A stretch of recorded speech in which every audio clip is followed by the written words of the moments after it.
Hello, hello, 16e rencontre vidéo. Je viens de visionner un témoignage d'un homme, Sylvain, qui a vécu un an sans papier. Donc c'était très intéressant d'écouter son expérience et son voyage. Et en fait, c'est lui qui m'a donné mon inspiration du sujet du jour. Il parle dans ses métamorphoses de quand il s'est vu souffrir de souffrir. C'est-à-dire la création, je souffre de souffrir. Voilà, c'est ça sa phrase. Donc c'était au passé, bien sûr, il l'a dépassé. Et c'est un sujet que je trouve assez important, la souffrance. Parce qu'en effet, il est parti du point de vue qu'à un moment donné, il voulait un monde sans souffrance. Et bien sûr, ça n'existe pas. Parce que, pour plusieurs raisons, déjà, le changement est la seule constante. Donc, face au changement, nous avons plus ou moins de résistance les uns et les autres. Des attachements, des résistances, des tendances, des addictions, etc., qui font qu'on va souffrir face au changement. Ça me fait penser à ce mot de la zone de confort. On aimerait tous rester dans notre zone de confort, mais c'est pas possible en fait. On est mené à suivre le cours de la vie, de l'univers, de notre vie, des expériences. En fait, voilà, la seule constante, c'est le changement. Et donc, après sa première réflexion, donc qu'une vie sans souffrance n'était pas possible, il est passé à la conscience de je souffre de souffrir. Et je trouve ça intéressant parce qu'en effet, ça rejoint quelque chose que je dis, c'est souvent on se crée nos propres souffrances par l'interprétation qu'on a des événements, par la perception qu'on a de la réalité, qui n'est pas la réalité absolue. Hein. On a tous une réalité subjective. Une belle métaphore pour ça, ça serait les souris et l'éléphant, je crois, où une souris qui est devant, elle va voir la patte, elle va décrire les ongles de l'éléphant, celle qui est derrière va décrire la queue, celle qui est sur une trompe, elle va décrire un jet d'eau, enfin, toutes vont décrire le même animal, mais la manière dont elles vont le décrire montre des réalités complètement différentes. Donc ça montre bien que la réalité absolue, nous n'y avons pas accès en tant qu'être incarné humain, sauf peut-être dans des moments très rares de contemplation ou de méditation, mais voilà, au quotidien on est plus dans la subjectivité.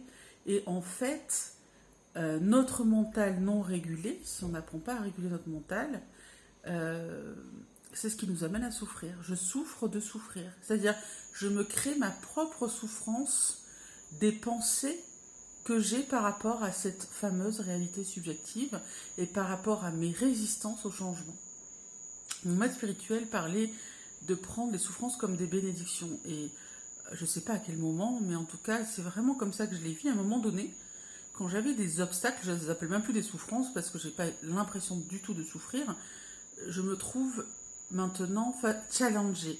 C'est-à-dire, quand une difficulté ou un obstacle arrive, je me dis, ok, c'est une invitation de croissance pour moi, c'est une invitation à m'adapter, c'est une invitation à apprendre quelque chose, et en plus, il y a toujours un cadeau derrière.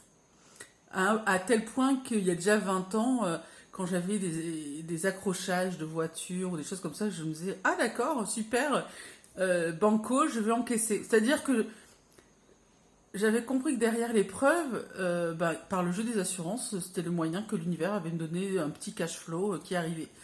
Donc voilà, c'était des récurrences que j'avais déjà remarquées dans ma vie, que derrière chaque épreuve, difficulté, et en tout cas pour moi, elles ne sont pas d'ordre matériel. En général, celles qui me touchaient le plus, elles étaient d'ordre affectif. Et même derrière les épreuves et affectives, il y a un cadeau, il y a une leçon, il y a une croissance, il y a un insight, comme on dit en anglais, une prise de conscience. Et du coup, prenez vos souffrances comme des bénédictions, c'est-à-dire la souffrance est nécessaire à l'évolution en fait. Après, je peux me tromper, hein, c'est vraiment à chacun de méditer dessus. C'est juste ma compréhension et ma lecture du monde et de mon monde, comme il est subjectif.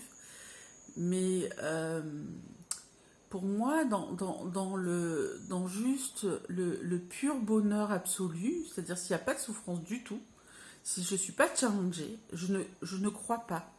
Je n'évolue pas, je stagne ou je décroît. C'est-à-dire que quand on est dans la satisfaction, presque la complaisance, on va plutôt régresser.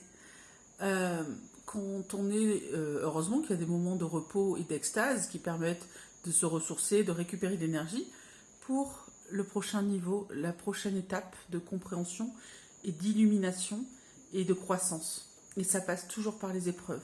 Et le sentiment de souffrance, finalement, il est quand on résiste.